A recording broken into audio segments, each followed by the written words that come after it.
Okay, శుభోదయం పిల్లలు. నిన్నటి క్లాసులో అక్షరమాలల గురించి తెలుసుకున్నారు కదా. అక్షరమాలలో అచ్చులు హల్లుల గురించి తెలుసుకున్నారు. ఇంకా అక్షరమాలతోటి పదాలను తయారు చేయడం కూడా తెలుసుకున్నారు. రాసారా మీరు? నిన్న వర్కించాను కదా. ఓకే, ఈరోజు గుణింతపు గుర్తుల గురించి తెలుసుకుందాం. గుణింతపు గుర్తులు అచ్చుల యొక్క గుర్తులు. అచ్చుల యొక్క గుర్తులనే గుణింతపు గుర్తులు అంటాం. అచ్చులు ఏంటో తెలుసు కదా మీకు. ఆ నుండి ఆహా వరకు ఉన్న అక్షరాలు, వీటి యొక్క గుర్తులనే గుణింతపు గుర్తులు అంటారు. ఇప్పుడు బోర్డు పైన గుణింతపు గుర్తులు రాస్తాను, చూడండి.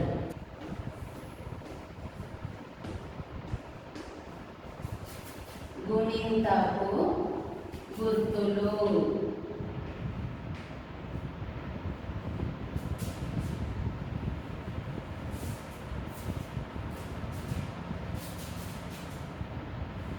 ఆ తలకట్టు,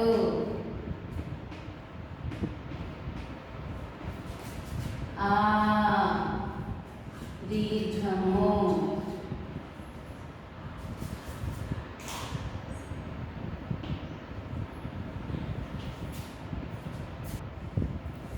ఓకే.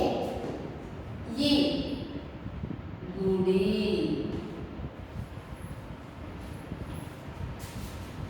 ఈ గుడి దీర్ఘము,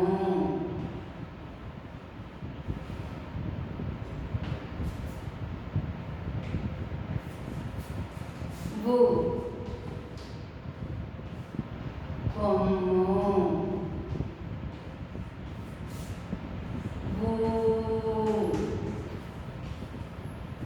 కొమ్ము దీర్ఘము,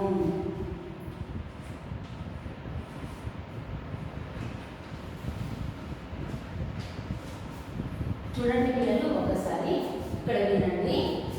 ఇది ఆ అక్షరం. ఆ గుర్తేంటి? తలకట్టు. ఇది ఆ గుర్తేంటి? దీర్ఘము. ఈ గుర్తేంటి? గుడి. ఈ గుర్తు గుడి దీర్ఘము. ఊ గుర్తు కొమ్ము. ఊ గుర్తేంటి? కొమ్ము దీర్ఘము. అదేవిధంగా రుద్వము,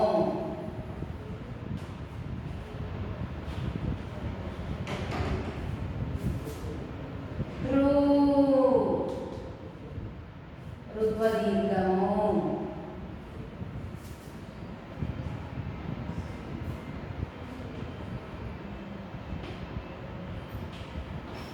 చూసారా పిల్లలు? రు గుర్తు రుద్వము, రు గుర్తును రుద్వ దీర్ఘము అంటారు. యాక్చువల్గా సుడి దీర్ఘము అని కూడా అంటారు, కానీ మామూలుగానైతే ఎక్కువ శాతం రుద్వము రుద్వ దీర్ఘము అని చెప్తూ ఉంటారు. ఎత్వము,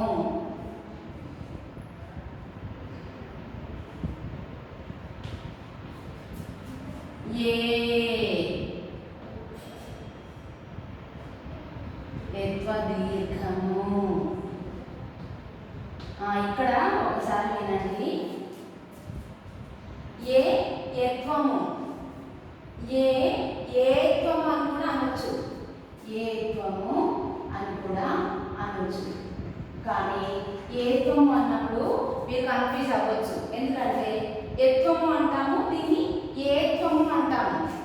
ప్రొనౌన్సియేషన్ తేడా ఉంది, కానీ పిల్లలు కన్ఫ్యూజ్ అవుతూ ఉంటారు. కాబట్టి ఇలా ఎత్వ దీర్ఘము అంటే మీకు ఈజీగా గుర్తుంటుంది. అందుకే నేను ఇక్కడ ఎత్వ దీర్ఘము అని చెప్పాను. దీన్ని ఏత్వము అని కూడా అంటారు.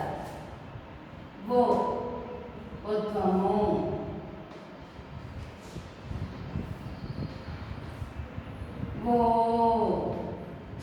ఉద్వ దీర్ఘము,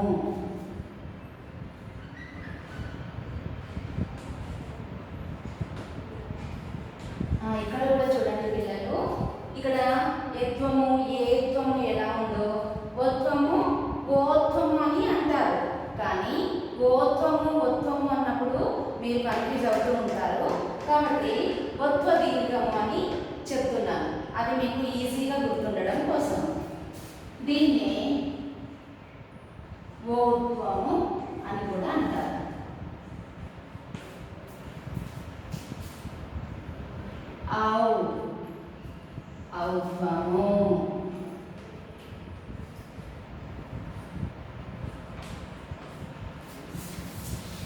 అం సున్నా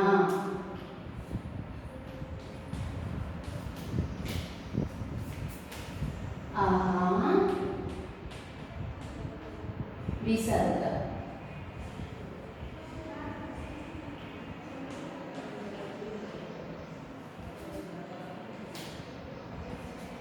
ఓకే ఒక్కసారి నేను చెప్తాను వినండి.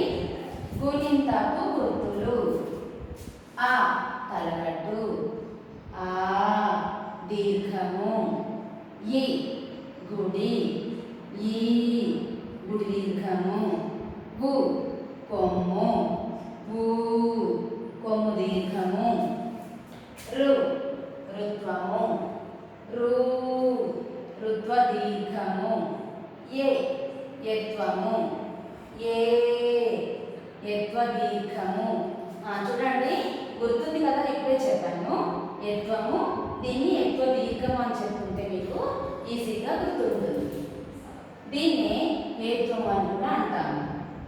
ఓ ఒత్వము, ఓ ఒత్వ దీర్ఘము. ఈ ఒత్వ దీర్ఘమును ఓత్వము అని కూడా చెప్పొచ్చు. ఔ ఔత్వము, అం సున్నా ఆహ విసర్గ. చూడండి పిల్లలు, అక్షరమాలలో అచ్చుల గురించి తెలుసుకున్నారు కదా. అచ్చులలో హ్రస్వాలు దీర్ఘాల గురించి కూడా తెలుసుకున్నారు. ఇక్కడ హ్రస్వాలు ఇది ఆ ఈ ఊ రు ఏ ఓ ఇవి హ్రస్వాలు. మీకు ఉచ్చరించడం తెలుసు కదా, ప్రాపర్గా ఉచ్చరించడం. హ్రస్వాలు ఒక చిట్క వేసే సమయం, దీర్ఘాలు 2 చిట్కలు వేసే సమయం. గుర్తుపెట్టుకోవాలి మీరు ఎప్పుడు కూడా. ఉచ్చారణ ప్రాపర్గా ఉంటేనే డిక్టేషన్ ప్రాపర్గా ఉంటుంది. ఉచ్చారణను బట్టి డిక్టేషన్ వ్రాయాలి. కాబట్టి పలికే విధానంలో మార్పు అసలు ఉండకూడదు. ఒకవేళ మీరు ఉచ్చారణ ప్రాపర్గా పలకకుండా ఉన్నట్లయితే, ప్రాపర్గా లేకుంటే స్పెల్లింగ్ మిస్టేక్స్ చాలా ఉంటాయి. తెలుగులో జరిగేది అదే. ఇది హ్రస్వం ఆ తలకట్టు, ఇది దీర్ఘము. ఇక్కడ సర్కిల్ లేనివి దీర్ఘాలు కాబట్టి ఇది 2 చిట్కలు వేసే సమయంలో పలకాలి. ఆ దీర్ఘము. ఇది హ్రస్వం కాబట్టి ఈ తలకట్టు అని చెప్పాలి. ఇది దీర్ఘము, ఈ గుడి దీర్ఘము. ఇది హ్రస్వము, గు కొమ్ము. ఇది దీర్ఘము, ఊ కొమ్ము దీర్ఘము. రు హ్రస్వం, చిట్క వేసే సమయం. రు రుత్వం, రు రుత్వం దీర్ఘము. ఏ యత్వం, ఏ ఇది దీర్ఘం, 2 చిట్కలు వేసే సమయం. ఓ వత్వం, ఓ 2 చిట్కలు వేసే సమయం. ఔ ఔ 2 చిట్కలు వేసే సమయం. ఇది కూడా దీర్ఘము. అం ఆహ, ఇవి ఆం సున్నా ఆహ విసర్గ. ఈ సున్నా విసర్గాలు అచ్చులకు ఉపయోగించవచ్చు, హల్లులకు కూడా ఉపయోగించవచ్చు. వీటినే ఉభయాక్షరాలు అంటాము. సున్నా, అరసున్నా, విసర్గ. ఇవేంటివి? ఉభయాక్షరాలు.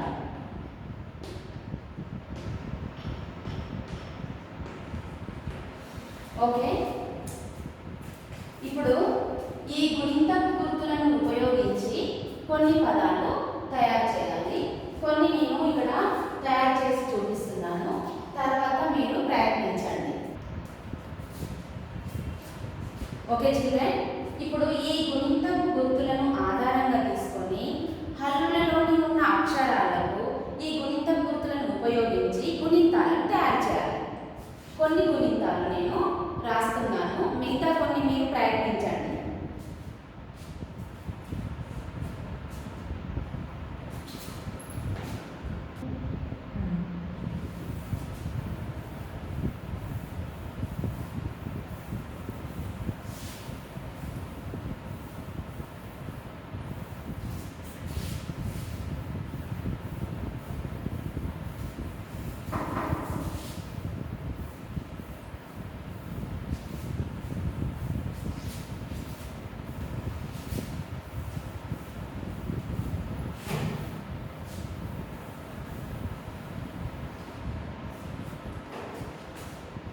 ఓకే పిల్లలు, ఇప్పుడు గుణింతపు గుర్తులను ఆధారంగా తీసుకొని హల్లులకు ఆ గుణింత గుర్తులను ఉపయోగించి రాసి గుణింతాలను తయారు చేద్దాము.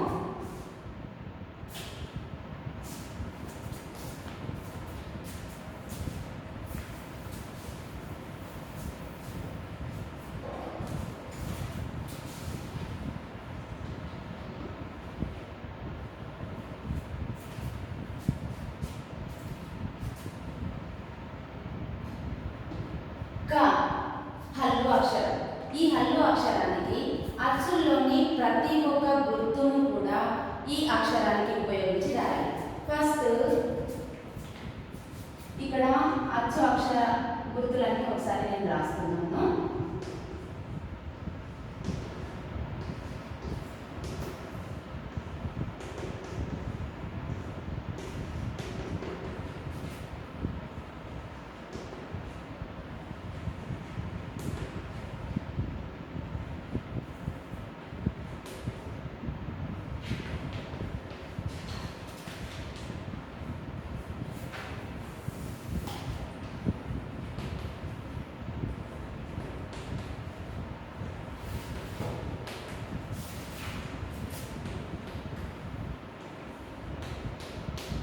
ఓకే పిల్లలు, ఇక్కడ అచ్చుల యొక్క గుర్తులన్నీ ఉన్నవి. వీటిని ఉపయోగించి గుణింతాలు రాస్తున్నాను. కాకు మొదటి గుర్తు ఏంటి? ఆ అక్షరం గుర్తు తలకట్టు. కాకు ఆ తలకట్టిస్తే క. నెక్స్ట్ కాకి నెక్స్ట్ అక్షరం ఏముంది అచ్చులో? ఆ. ఆ గుర్తు ఏమున్నది? దీర్ఘము. కాకి ఆ దీర్ఘాన్ని రాసినట్లయితే అది కాకు దీర్ఘం ఇస్తే కా. నెక్స్ట్ కాకి ఆ గుర్తు తర్వాత ఏమొచ్చింది? ఈ గుడి ఉంది.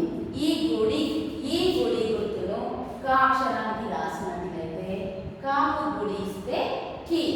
నెక్స్ట్ కా అక్షరానికి నెక్స్ట్ అచ్చు అక్షరం ఏముంది? ఈ గుర్తు గుడి దీర్ఘం ఉంది. ఈ గుడి దీర్ఘాన్ని కా అక్షరానికి రాసినట్లయితే దీన్నప్పుడు ఏమంటాము? కాకు గుడి దీర్ఘం ఇస్తే కీ. నెక్స్ట్ కా అక్షరానికి ఈ గుడి దీర్ఘం తర్వాత ఏముంది చూడండి? ఊ కొమ్ము ఉంది. ఈ ఊ కొమ్ము గుర్తును కా అక్షరానికి రాయాలి. ఇప్పుడు కాకు కొమ్ము ఇస్తే కు అవుతుంది. నెక్స్ట్ ఊ కొమ్ము తర్వాత ఏముంది? కొమ్ము దీర్ఘము ఉంది. కాకు కొమ్ము దీర్ఘం ఇస్తే కు. నెక్స్ట్ కొమ్ము దీర్ఘం తర్వాత ఏముంది? రుత్వం. కాకు రుత్వం ఇస్తే క్రు. నెక్స్ట్ కాకు రుత్వం తర్వాత ఏముంది? రుత్వ దీర్ఘం ఉంది. ఇప్పుడు కా అక్షరానికి రుత్వ దీర్ఘం రాసుకోవాలి. కాకు రుత్వ దీర్ఘం ఇస్తే క్రు. నెక్స్ట్ రుత్వ దీర్ఘం తర్వాత యత్వము ఉంది. కాకు ఏ గుర్తును రాసినట్లయితే అప్పుడు కాకు యత్వం ఇస్తే కే. నెక్స్ట్ ఏ యత్వం తర్వాత యత్వ దీర్ఘము ఉంది. ఇప్పుడు కా అక్షరానికి యత్వ దీర్ఘాన్ని పెట్టినట్లయితే కాకు యత్వం దీర్ఘం ఇస్తే కే అవుతుంది. నెక్స్ట్ యత్వ దీర్ఘం తర్వాత ఏముంది? ఐత్వం. ఐత్వం గుర్తును కాకు రాసినట్లయితే కాకు ఐత్వం ఇస్తే కై. పిల్లలు ఇక్కడ కన్ఫ్యూజ్ అవుతూ ఉంటారు. ఐత్వం చాలా మంది యాక్చువల్గా ఇది ఐత్వం రాసే విధానం. కొందరు కన్ఫ్యూజ్ అయ్యి ఎలా రాస్తుంటారు? ఇలా రాస్తూ ఉంటారు. ఇది రాంగ్, ఇది కరెక్ట్. ఓకేనా? ఇది బాగా గుర్తుపెట్టుకోవాలి. తెలుగులో చాలా వరకు ఇలాంటి తప్పులు చేస్తూ ఉంటారు. ఇలా రాసేది ఏంటి? తావత్తు మాత్రమే అలా రాస్తారు. కానీ ఐత్వంలో అలా రాయకూడదు, ఇలా రాయాలి.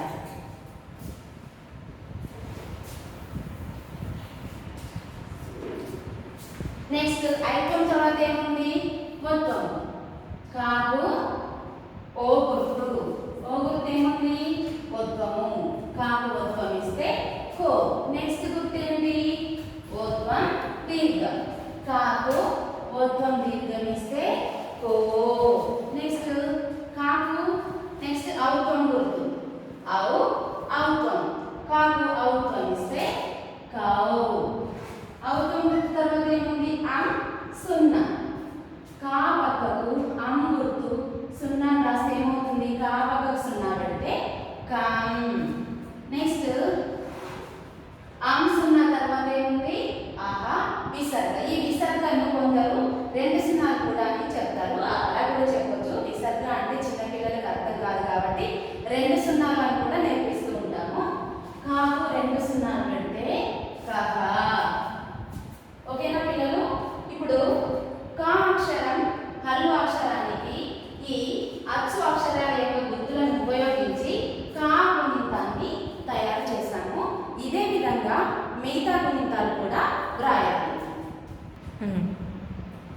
ఓకే పిల్లలు ఈ విధంగా కా గుణితాన్ని తయారు చేస్తాము ఆల్రెడీ మీకు వచ్చు అయినా కూడా కొత్త పిల్లలు ఉంటారు మళ్ళీ మర్చిపోయిన వాళ్ళు ఉంటారు మళ్ళీ మళ్ళీ రివైజ్ చేసుకుంటే చాలా మంచిది స్టడీ స్టాండర్డ్గా ఉండడం కోసం మళ్ళీ మళ్ళీ రివైజ్ చేసుకోవాలి ఈ విధంగా మీరు సెకండ్ కా గ చ జ ట ఈ అక్షరాల యొక్క గుణింతాలు వ్రాయండి మిగతా గుణింతాలు కొన్ని కఠినంగా ఉంటాయి కొన్ని గుణింతాలకు ఈ గుణింత గుర్తులు కొన్ని డిఫరెంట్ ప్లేసెస్లో పెట్టాల్సి ఉంటుంది వాటిని గురించి రేపటి క్లాస్లో ఎక్స్ప్లెయిన్ చేస్తాను ధన్యవాదాలు